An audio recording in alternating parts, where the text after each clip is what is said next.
Thank you for joining us this morning. My name is Jocelyn Knoll. I'm chair of the Construction and Design Practice Group here at Dorsey. When we developed our construction symposium several years ago, we thought to ourselves, how can we distinguish ourselves from our competitors? And one of the things that we thought of is that Dorsey has such a deep bench in terms of experience in practice areas outside of strictly construction. And as we all know, all construction companies are, very complicated, sophisticated commercial entities, and their needs are varied in terms of services and the advice and counsel that they need from time to time. And that presents opportunities and challenges. And here at Dorsey, we've got that deep bench in terms of our expertise. And this year, we thought we would like to team with our labor and employment practice group and discuss some of the unique challenges that are currently facing the construction labor force. So I'm not going to spend a lot of time talking about our group or anything like that. I want to jump into the program, although I'm told that I have to address a couple of housekeeping issues here this morning. For those of you who need or are interested in CLE credit, you'll see a green sheet on your table. Go ahead and fill that out.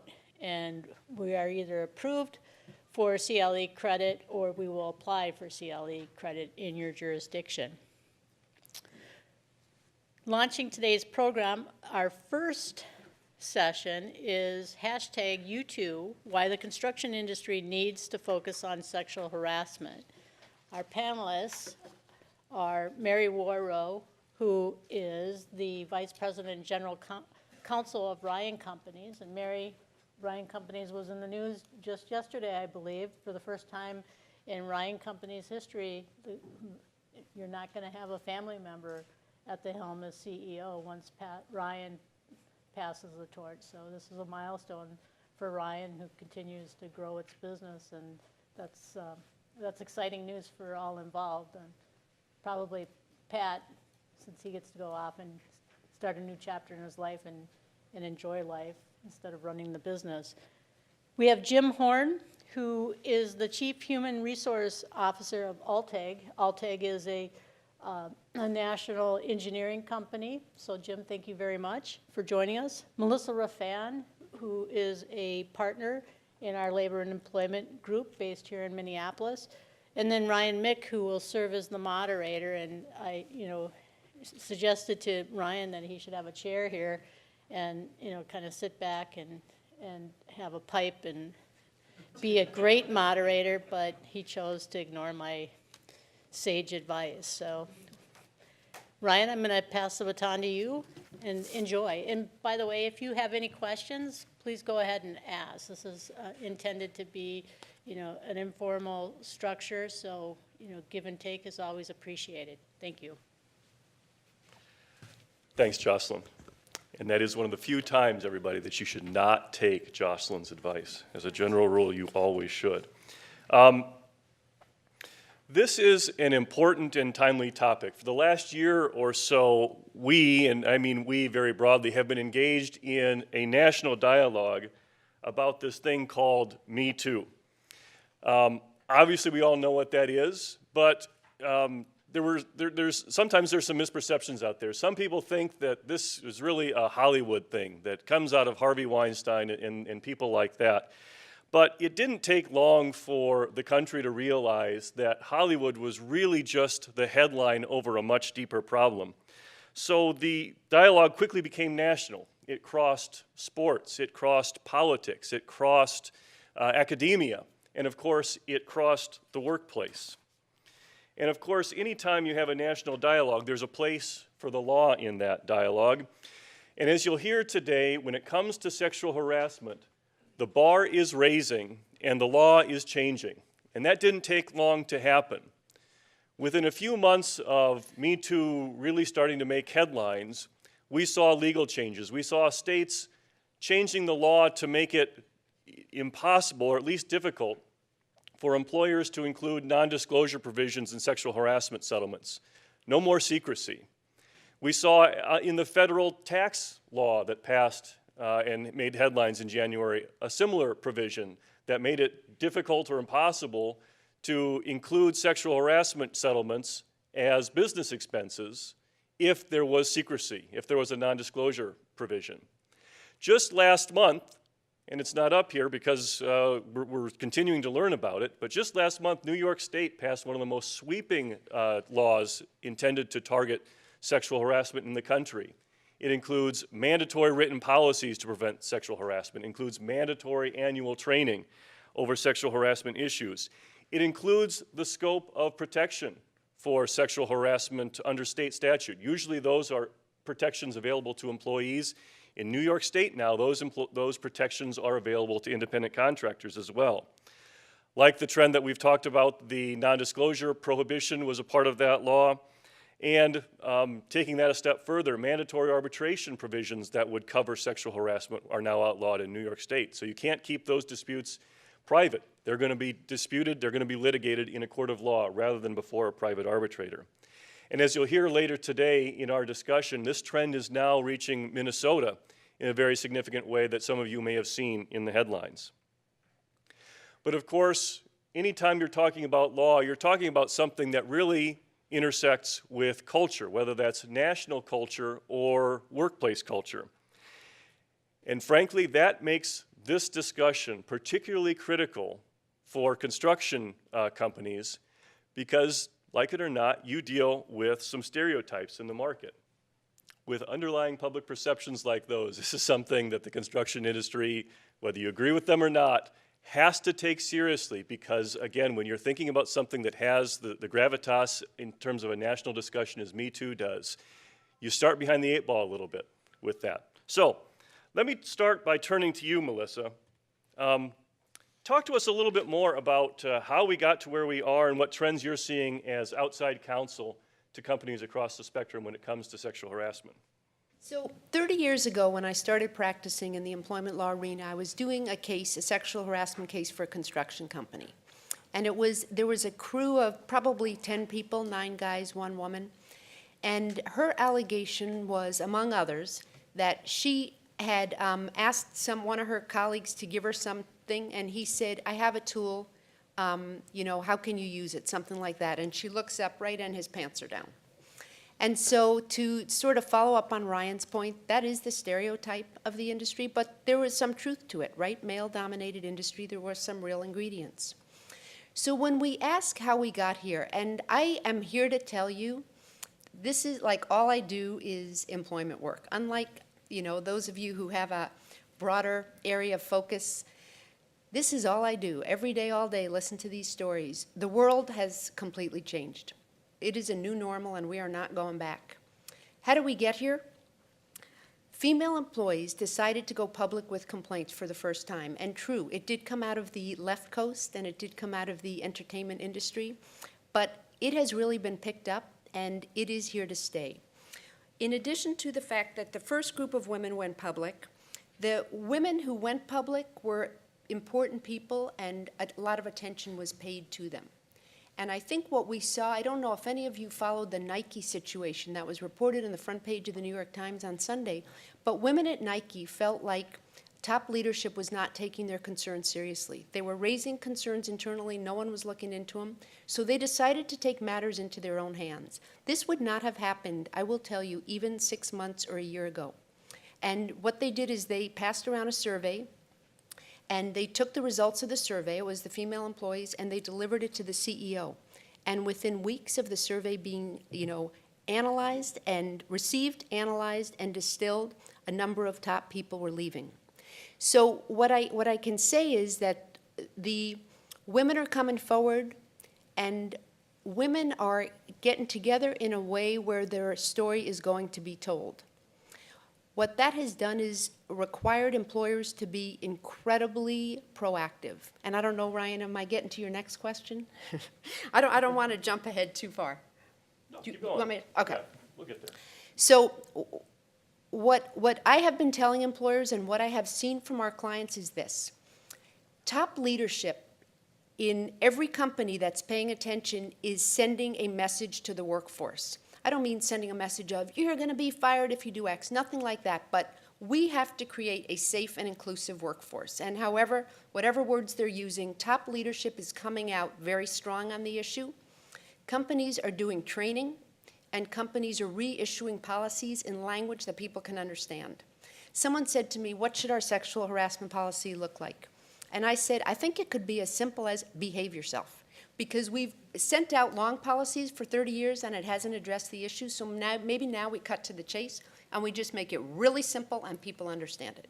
The bottom line is the law has not changed, but the accountability around it has changed. And you could say that the bar has gotten lower and that, what will be tolerated is kind of diminishing, and there are a lot of different ways to look at it. The bar has gotten higher, the bar has gotten lower, but the bottom line is legal standard hasn't changed, but what's acceptable has changed. And that message must be communicated to your workplace so your employees understand that. Thanks, Melissa. Mary and Jim, we showed the video and all had a chuckle about that, but those sorts of things make it to the marketplace because there's an underlying grain of truth. And so there's those public perceptions out there about the construction industry. And there's some statistics that you might argue with them, but tend to back that up. These are all different surveys over a course of time, different geographies, different questions that are asked, and so let's not read too much into them. But when the underlying question is asked, what percentage of female construction workers, whatever that means, report sexual harassment at work, you get a range from 88% at the top to 31% at the bottom, and nobody's going to suggest that 31%, even at that a relatively lower number, is acceptable. And so there are a number of things coalescing when you look at the construction industry in terms of the risks that this group faces. And so, Mary, let me ask you, over the last 12 months, as we, at a national level and as employment lawyers looking at this issue broadly have noticed these changes, what have you seen in your company, in your circles, over the last 12 months about how the world has changed? So I think that the Me Too movement has had a positive impact in that it has forced the dialogue. It has meant that people are much more willing to speak up and talk about the issue. Sexual harassment is something that has always thrived in darkness, something that was not supposed to be talked about. Sexual harassment is another form of intimidation, and intimidation is about silencing people. And so the way to fight back against that is to actually talk about it, to shine a light on it. And so I think it's been very positive in that it has made employees be more willing to speak up if they're experiencing some sort of behavior that feels like sexual harassment to them. And I think it has made senior leaders in companies really focus on this to say, hey, is this something that happens in our company? And not just think this is something that's happening in Hollywood. It's something that we have to all look at our own organizations to see if that's happening. Jim, same question to you. What have you seen changing over the last 12 months? Yeah, I would say that maybe I'd slice it two different ways. Just from a leadership team perspective, we have started to have, certainly, I don't recall prior to this having any discussions about sexual harassment, but it certainly has helped us have a sense of urgency about it. And I'll just give one example, because I would say that I've not seen any more overt type of harassment in our organization. I've not heard anybody talk about it, but an example that I've seen is that we started talking about an example of a senior leader even going to lunch with a female in a two or three levels down the organization. Is that appropriate or not? And is there a business intent? And so that kind of conversation would never have occurred prior to the last 6 or 12 months. And I think from an HR perspective, we are certainly talking a lot more about it and about what to do about it, what's the appropriate training to have. Do we need to do something about it? And we certainly as an organization are doing more about it. We sent a message out to our employees and very high-level leadership message to the employees talking about the policy. We didn't change our policy, But we did talk about the policy and what our expectations are, what kind of culture that we want to have. So I think, if nothing else, to Mary's point, it gave us an opportunity to get out in front of our employees and make a statement, and also show our employees that we're not tone deaf. You know, we know what's going on out there, and we want to make sure that everybody has an opportunity to talk about it, to tell us about it. So. Thanks, Jim. You know, this is, Mary. Yeah. Mick, there's one thing I want to just mention too. When people talk about sexual harassment,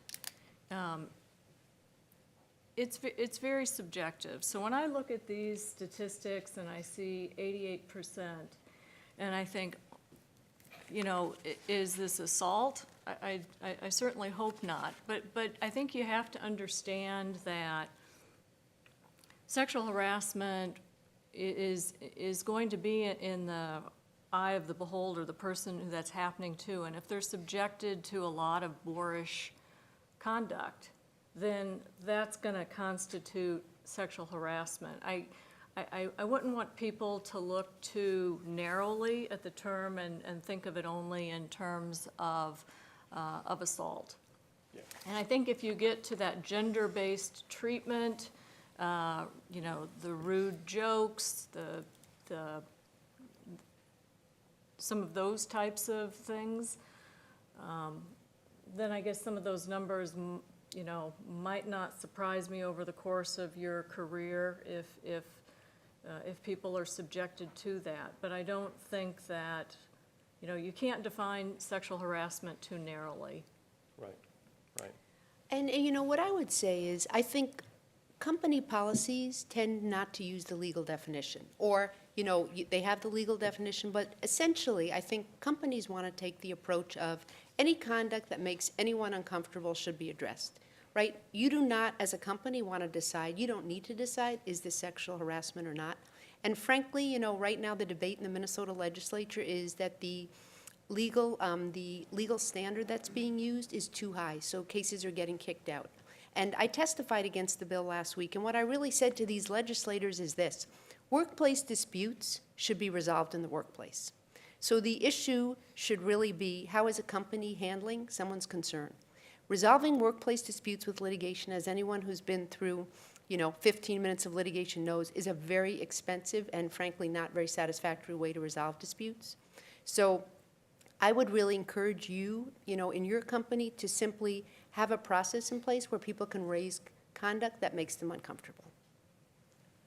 So all of you know the last 5 minutes is a really representative microcosm of the discussions that at least us at Dorsey have been having.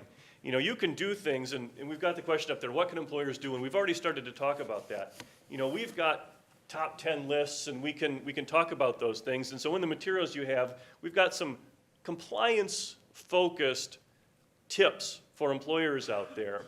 But this discussion is really the sea change that has happened over the past few months. We're not talking about legal compliance so much as we're talking about culture.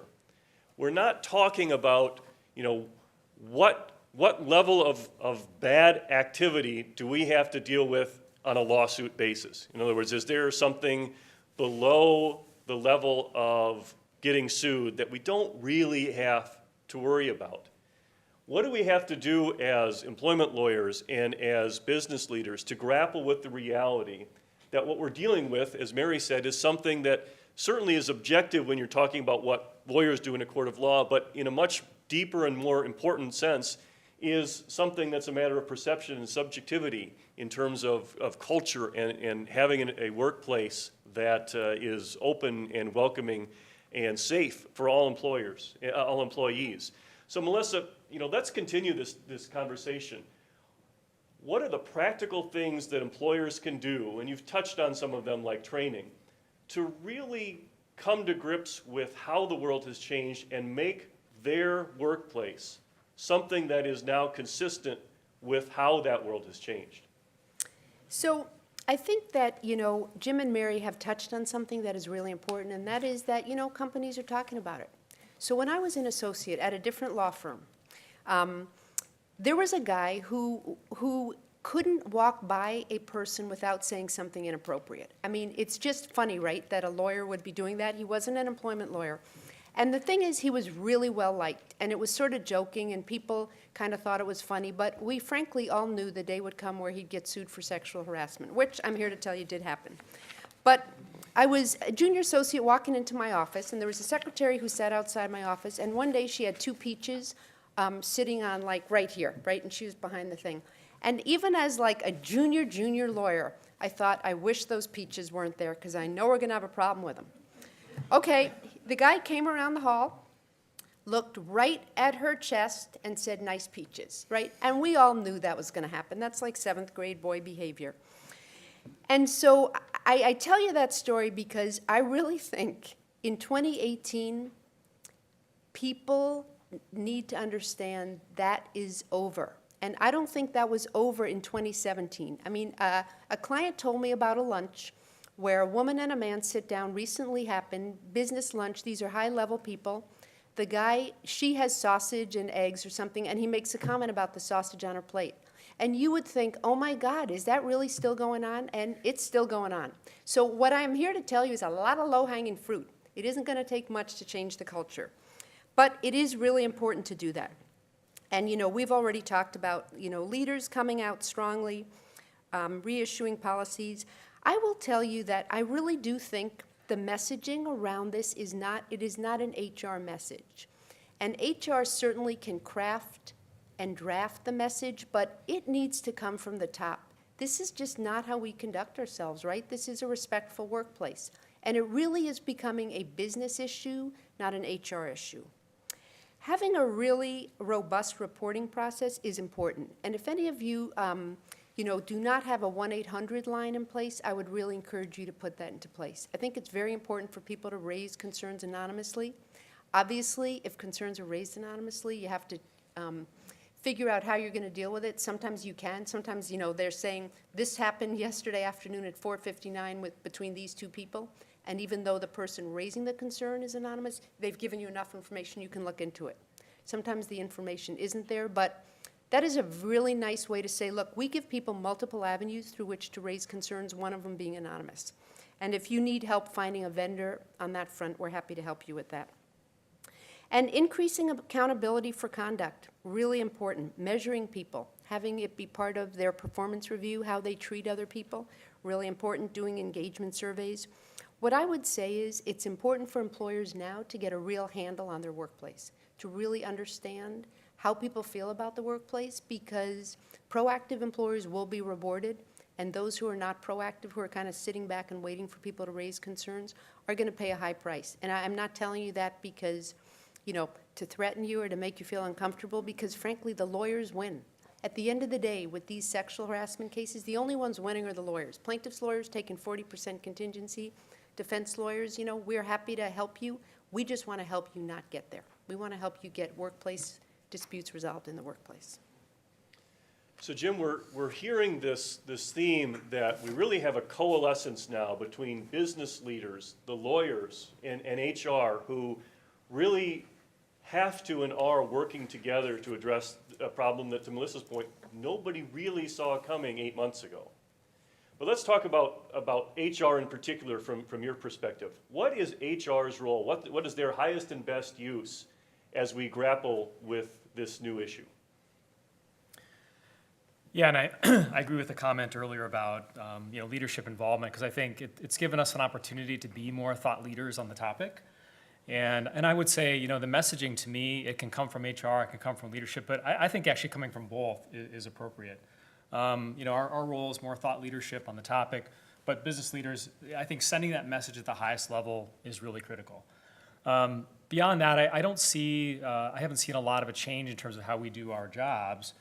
But one thing that I would say is that I feel like, you know, this issue, a lot of it's driven by inequities, kind of that power differential in the workplace, right? I mean, men tend to have more of the power in the workplace. And I actually think that if we can help our leaders kind of lean into the issue a little bit more and talk more about it and provide, you know, I think there's going to be some talk, I think, about kind of backing away and male leaders not spending time with other females in the office. But I actually think that that could be something we don't want, because I think that we need to help pave the way for female leadership in our offices as well, our workplaces. So I think, again, that thought leadership, how do we help to reduce some of that inequity in the workplace is really important for us.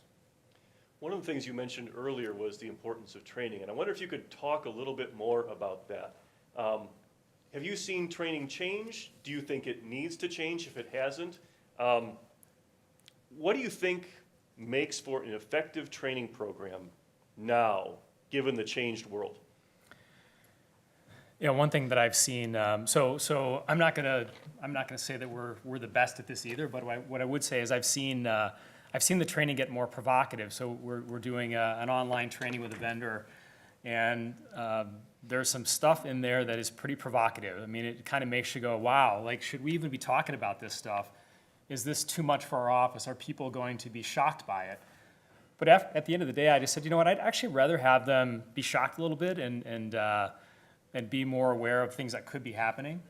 So I've seen a little bit of a change there, but I think there's probably a couple things that we need to do. First of all, to the earlier point, this can't be HR stuff. This has got to be leadership stuff that we talk about, that we raise the level of awareness and concern about it. And when the CEO talks about it, it gets more attention, quite frankly, than if just I talk about it. So I think that's really critical to have that involvement and making those statements, because it raises the level of importance and urgency for the organization.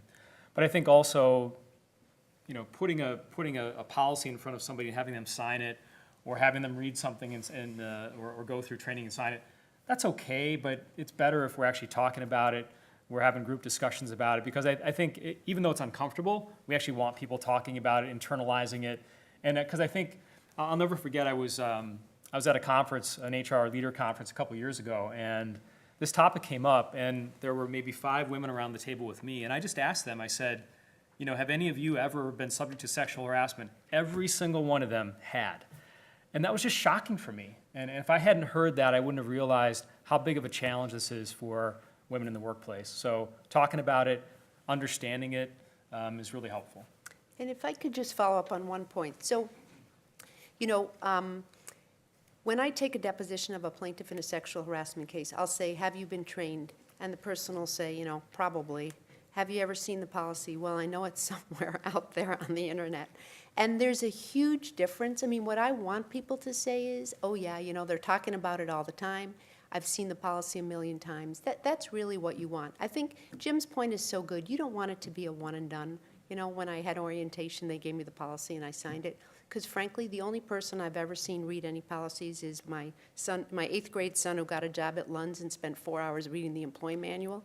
And I remember saying to him, like, what are you doing? And he said, I'm reading the employee manual. They told me I had to. And I said, you're the first person in the history of America to actually read the employee manual. And he, okay, son of an employment lawyer, so I guess I only have myself to blame. But you just want to make it a very sort of, you know, dynamic and fluid issue with the policy and the training. Mary, let me pose the training question to you, and we had a conversation just before we came in.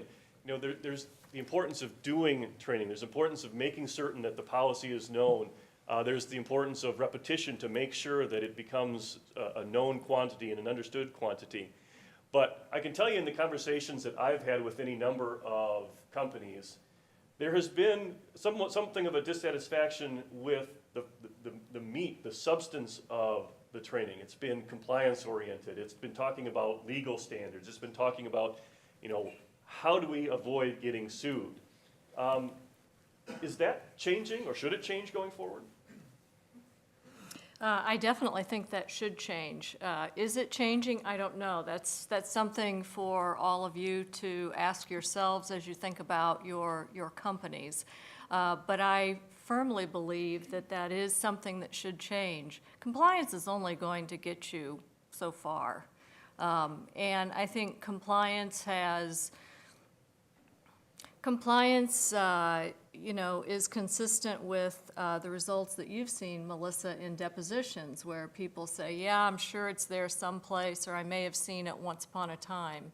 It's not really embedded in your culture. It's not embedded in your day-to-day values that you're bringing to work with you.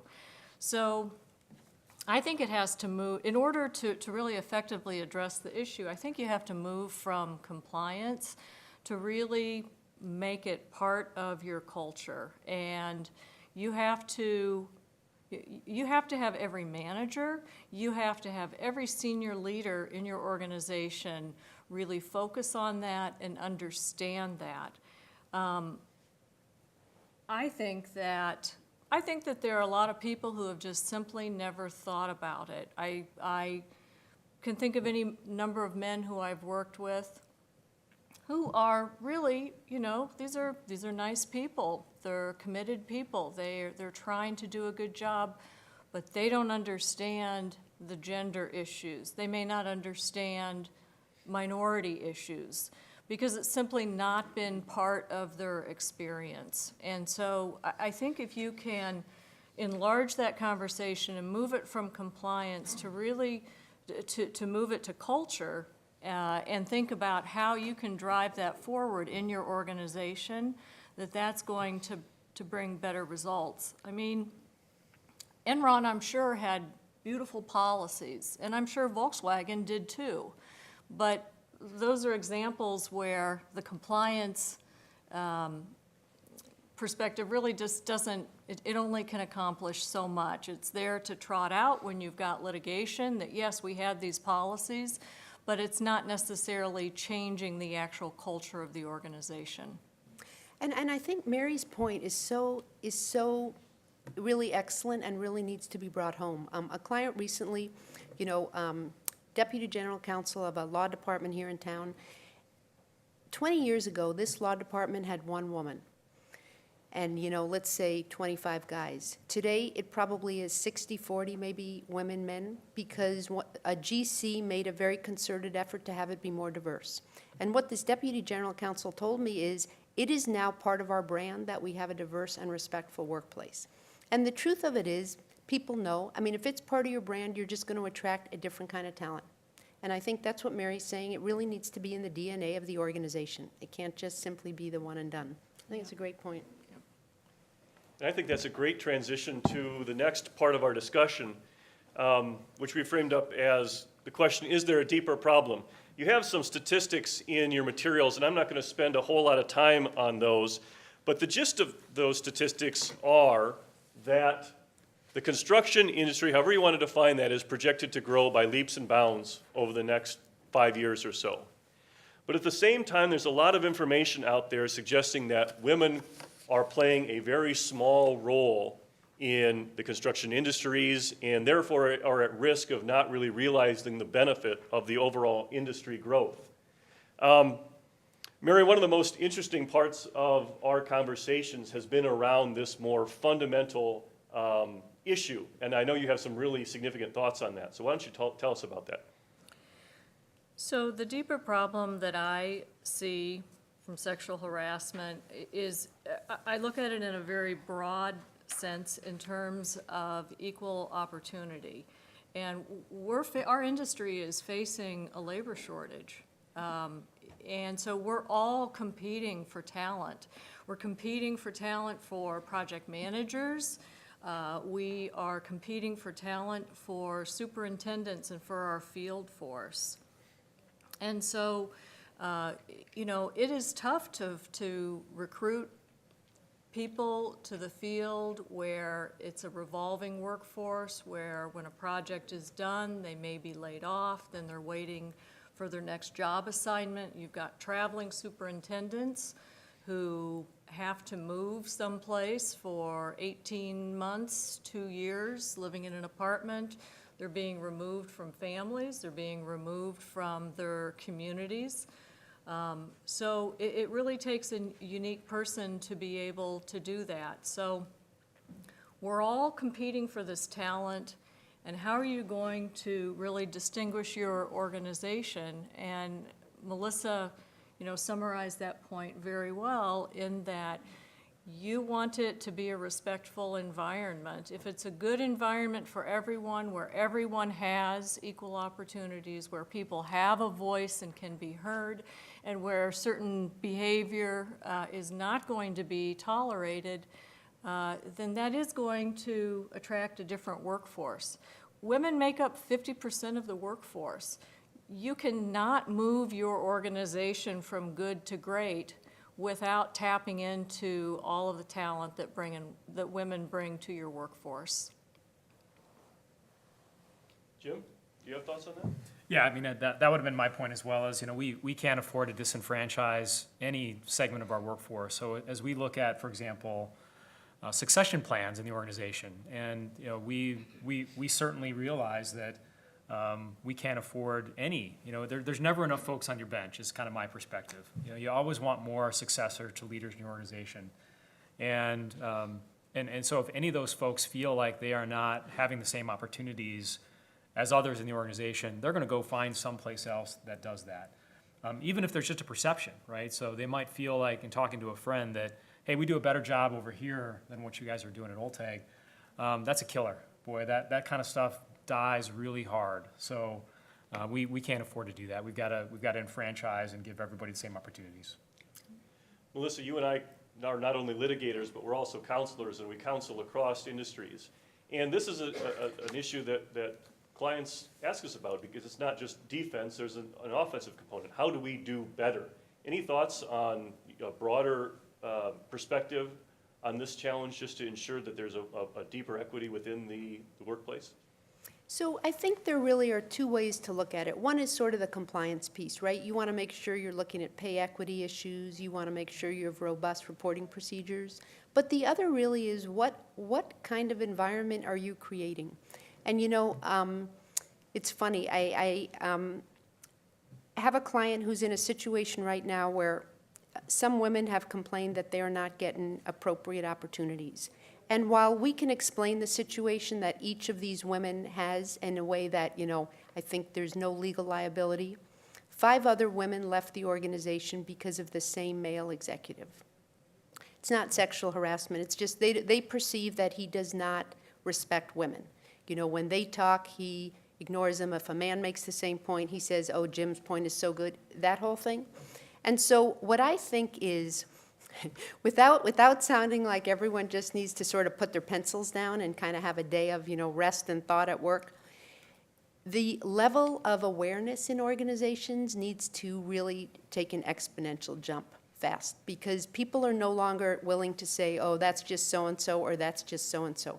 People are really demanding that, because the awareness is raising, the behavior has to kind of jump up to the awareness. So we may need to have, crash courses for people on respectful workplace behavior, but the bar's been raised. Thanks, Melissa. But I guess let me just say, it really is a huge opportunity, right? Because you think about the millennials, the same kid who was reading the Lund's manual, if he has a job for 15 minutes and he doesn't feel like his employer's investing in him, he quits. So right now, there are just a lot of competing interests and forces in the workplace, and I think what all that needs to really happen is leadership really needs to sit back with the help of talented, human resources professionals and say, what do we need to be thinking about? Because it's a very different dynamic. So, over the last several months, there has been a lot of really important progress being made, but in the context of any discussion of this magnitude, you're going to have pros and cons, you're going to have people with opposing concerns, all in good faith. And one of the issues that is percolating out there is a discussion around, is there a risk that companies, that employers are going to overreact to this somehow? And in fact, I read an article not too long ago that suggested that employers should fire first and ask questions later. In other words, if you're faced with a sexual harassment complaint, you as a company, you as an employer, have to take a very aggressive pro-employee perspective to those things, erring on the side of disciplining the wrongdoer whenever you're faced with those sorts of assertions. So Jim, let me toss this to you first with your perspective as HR. When you get these sorts of complaints now in the new environment, how do you respond to those, whether that's as a matter of process, as a matter of communication, or as a matter of investigation? You can answer any of those or all of them. Okay, well, I think first and foremost, whatever kind of investigation we are pursuing in the office, that there has to be a perception of fair investigation, right? So we don't want employees feeling like, well, they only did that because of the Me Too movement. I would never want that to be the point of view. So perception that we took it seriously, that we were fair, that we acted with haste. The other thing I would say is, we have to be courageous, right? So I mean, there are sometimes these allegations come at a very senior executive. And boy, the last thing we want is somebody to say also that, well, you push that under the rug. Now, it's probably less likely that's going to happen now than it would have before. But I think that perception of a fair investigation and a fair investigation are really critical. The other thing I'd say is that I also would not want anybody to say that they only did that because they were trying to make an example of somebody, right? I mean, I think we want to make the same decisions, regardless of what's kind of out in the space. We want to make the same conclusions based on the facts, what we know, what we've been able to determine, and to put forth whatever punishment is important. But having said that, it is really important too that that people do have perceptions, and we want to make sure that whatever the punishment is does perpetuate a culture, the kind of culture that we want to have going forward. So I think we do need to think about that, and perhaps part of that is in how we get back to the employee. How did that person understand how the investigation occurred and what the outcomes were, if we can share that. Because people do talk, and we want to make sure the messages are clear. Mary, how about you? As you think about the changing world and the need to grapple with individual circumstances on an individual basis, has something changed? Has the investigation requirement, has the investigation process changed at all as a result of any of this? I don't think that the investigation process has changed at Ryan. Any of those types of complaints that would come forward would always be investigated. To follow up on what Jim said, is it's really important for everyone involved to feel like the concerns have been heard and that they're being treated fairly. That fairness aspect, to me, is one of the most important things that can help prevent lawsuits down the road, because so much of those can be driven by how people feel that they have been treated or if they've been wronged in the workplace. I agree with you in that you don't want something to be swept under the rug, and you don't want something to be viewed as, well, they're only doing this because of the Me Too movement. In terms of what the appropriate course of action is following an investigation, that's where I think that we have to be very thoughtful, and that HR leaders need to be very thoughtful in terms of what is that appropriate response. Is it punishment? Is it education? What is going to make the person who's brought the complaint forward, what is going to make them feel comfortable and safe and secure that there's not going to be any sort of retaliation against them for having done that, or exclusion from opportunities as a result of having brought that forward? And then what type of course of action is going to address that with the person who the complaint was made against? Is that education? Is education enough to change that behavior? Is it termination? What is going to be effective to try to change that behavior? And I guess termination is not always the answer. It is, certainly in clear-cut cases. But for just dumb behavior, termination is probably not the answer. So the question I would have is that I think HR needs to be thinking about is, how do you reach that person to change that behavior? And it's probably a variety of things that you can do, from education to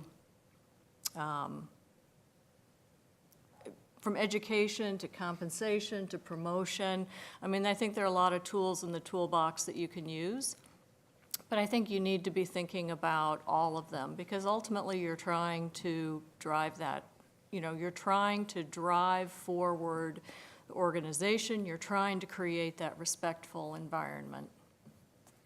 Melissa, let me throw to you a more nuts and bolts question. The reality of a sexual harassment investigation in many cases is that you're going to have a he said, she said situation. You may or may not have witnesses. You're as often as not unlikely to have something in documentary form where someone has sent an email that's overtly harassing, but rather whether it's a matter of subjective perceptions or simply the lack of witnesses, you're going to have this dynamic where there's no clear determination available as to whether somebody did something that was harassing.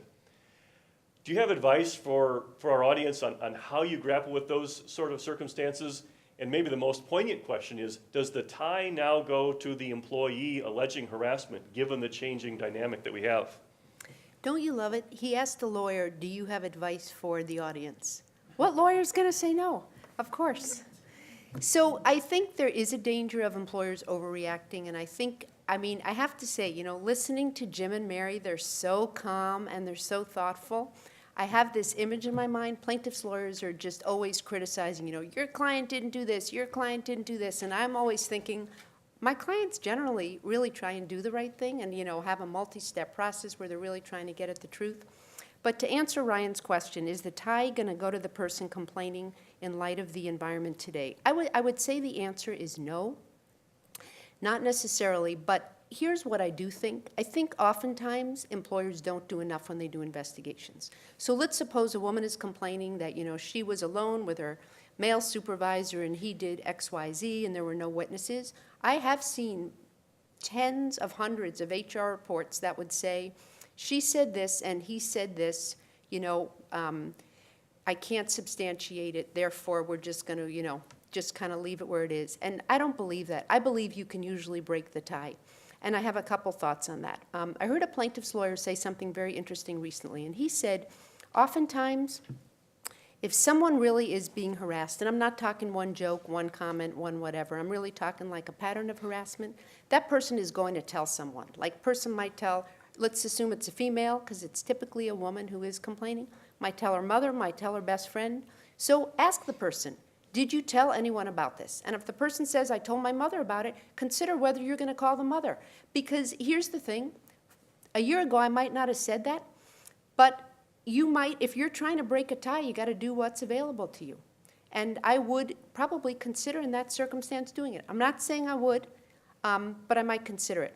The other thing is forensic evidence. Here's the beauty of it. What I always say when I do training is behave as though you are being recorded, because you know what? You probably are. And oftentimes you can get, you get people's cell phones and you do a forensic imaging. And I'm not saying there's not a lot of complexity. There are a lot of steps to getting it, but we can certainly help you walk through that if you get to that point. But there oftentimes is forensic evidence. So I was involved in a situation.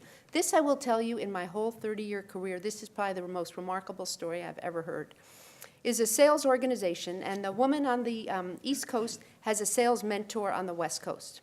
And because they're on the two coasts, he's doing his sales coaching by Skype.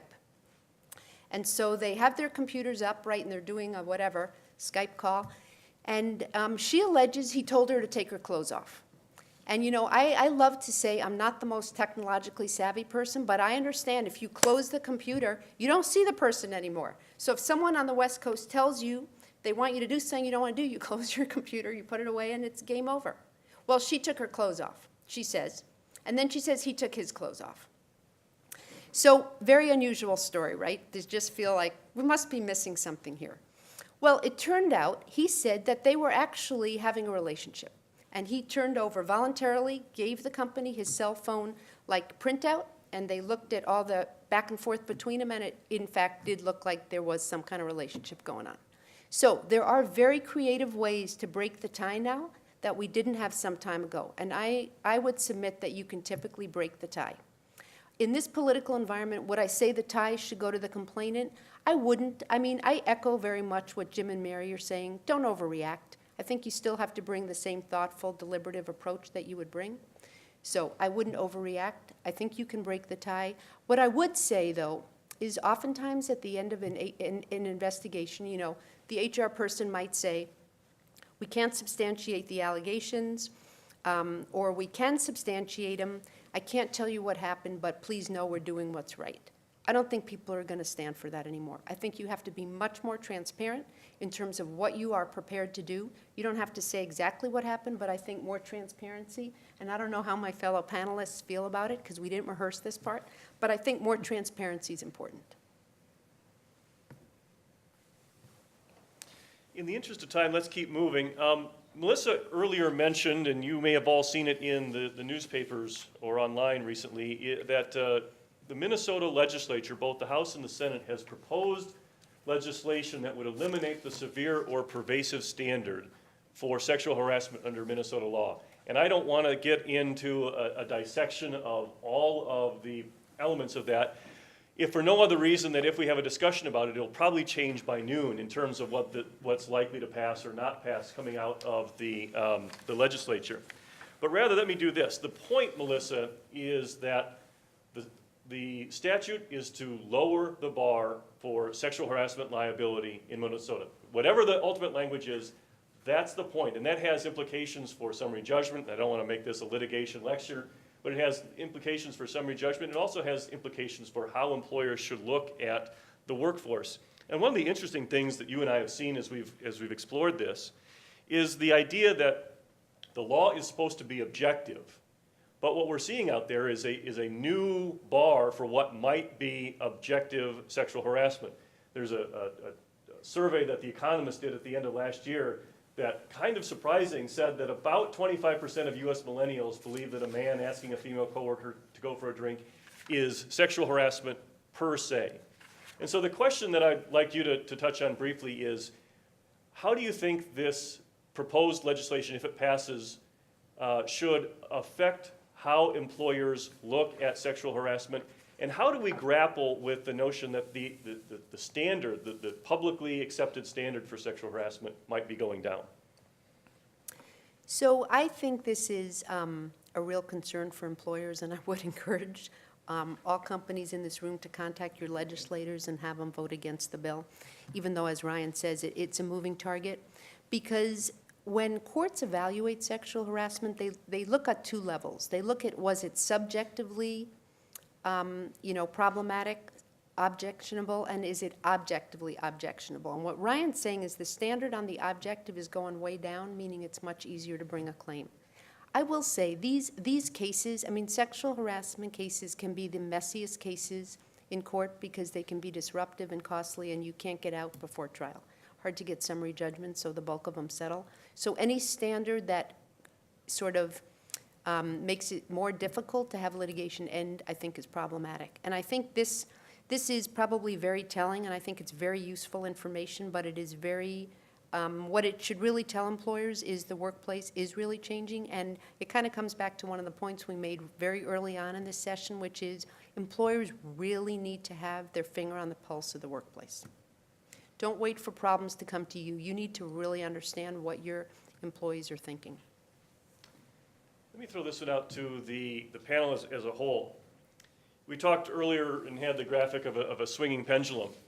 And one of the things that has popped up as a point of discussion over the past several months is this is just me, what I've called the Pence rule. And there was an article from the LA Times some time ago about Vice President Pence that suggested that as a matter of his personal conduct, he won't go to dinner alone with a woman, he won't go to events where there are alcohol and women, and that set aside politics, that set aside the wisdom of that. But the article went on to say, while that might have the appearance of wisdom in the sense that you can't possibly be accused of wrongdoing if you're not alone with a woman, the downside of that, rightly observed, was that has a risk of reducing opportunities for women, opportunities for mentorship, opportunities for coaching.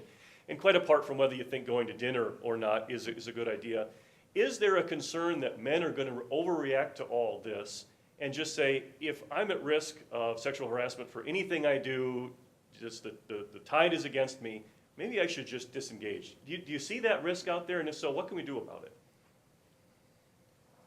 Want me to go first? Okay. Yeah, and I think that, certainly there will be some who overreact, and that's understandable.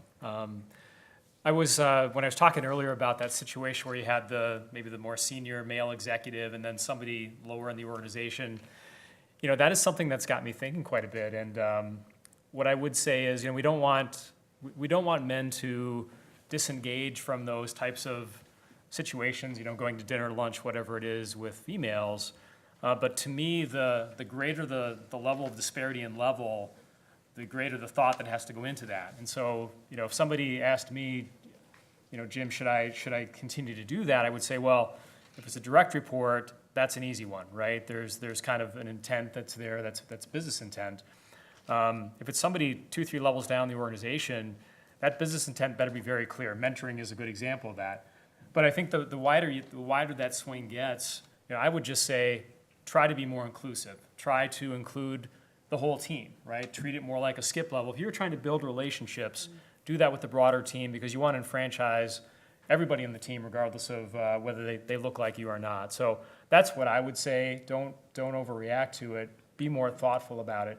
Obviously, Mike Pence, it's in the public eye, but the reality is our employees are in the public eye to some extent too. And so if I've got senior leaders who are out to lunch with a female who's 3-4 levels below them and they don't have any papers in front of them, people are going to start talking and wondering what's going on there. So that creates perception issues as well. Mary, Melissa? So I would second what Jim has said, but I would just add to it that there are so many opportunities for mentorship and sponsorship of people within an organization. Most of everything that Ryan does is done on some sort of a team basis. And so if you're going to go to lunch with someone for business or as a congratulations for a project that you've worked on, take your team. It's not a one-on-one. We've got lots of offices. We have a common area in our company where people meet on a routine basis. And so I haven't, I haven't seen the need necessarily that you advance a career by going to dinner on a one-on-one basis with someone. There's so many opportunities, and for any male senior leader within the company or any male manager within the company to just say, well, I will adopt the Pence rule. I just simply won't do any mentorship of women. I'm going to shield myself from women. That's the type of black and white thinking that we don't want in our organization. The issue is much more nuanced. They're essentially copping out from trying to understand some of the gender issues and equal opportunity for people. And I think that there are so many opportunities. You want people to really lean into the gray areas, to understanding what those issues are, and to think about how they can drive that team forward. And there's no shortage of meeting opportunities and lunch opportunities, or even taking a team out for drinks afterwards. But I think it's best done on a team basis. So we are very nearly out of time, and here's what I'd like to do. We've had a great discussion, so thank you, panel, for all your insights today. Whether it is a sum up or an emphasis on something that we've already discussed, whether it's something new that we haven't had a chance to talk about, if you could leave our audience with one thing that you want them to remember in terms of something that they should do to stay ahead of the curve on this, what would it be? Mary, let me start with you. So my recommendations for senior leadership would be to frame the issue really as a human capital issue, that in order for you to move your organization forward, you want the full engagement of all of your employees. You're trying to drive for the best possible talent, and it's going to be difficult to attract, retain, and grow them unless they feel that they have those equal opportunities. Sexual harassment or of any form is an event in someone's life that they will never, ever forget. They may persevere, they may endure, but they will never forget it because it goes to your self-worth, it goes to your confidence, and it goes to your sense of self-respect. And so that's where you lose the engagement of employees, or they just simply leave and go elsewhere. I think for senior leaders, they really need to focus on the culture. And how do you drive that, what is that culture of respect and how do you drive that through the organization? And there are lots of different ways to do that, but I think you need to focus on that. And I think senior leaders need to focus on what is the power structure within the organization? How do people advance? How are people given a voice? Because to me, sexual harassment and that lack of equal opportunity has always had an underpinning of keeping people silent. So that's what I think that's what I think organizations should really focus on, and with that, they could bring about some change. Jim, brief final thoughts? Sure. Yeah, and I think Melissa's alluded to it a couple times, but as Ryan was putting up that slide about the 88% harassment rate in an organization, I'm sure most of us go, wow, it's stunning, and there's no way that's happening at my organization. I hope that's not the case, but it does tell me that the problem is probably there. We just may not know about it. And so I think it's, get some data. If you have if you do an employee survey, I'm thinking about, boy, do we have a question that would help us understand whether that is an issue at our organization, harassment of any kind, and whether we're providing that kind of inclusive environment where people feel like they can speak up. And make sure that survey has commentary opportunities for employees. Make sure that you understand if this is happening at your organization. If you don't know it's happening underneath you. You don't really have much of a chance to resolve or deal with it. Melissa, we're well over, so as briefly as you can. Okay. Closing arguments. You've taken all my time. So Mary says leaders have to be culturally competent. Jim says companies have to be proactive. I would simply say put metrics in place to measure this. Thank you very much for your time. Thank you all.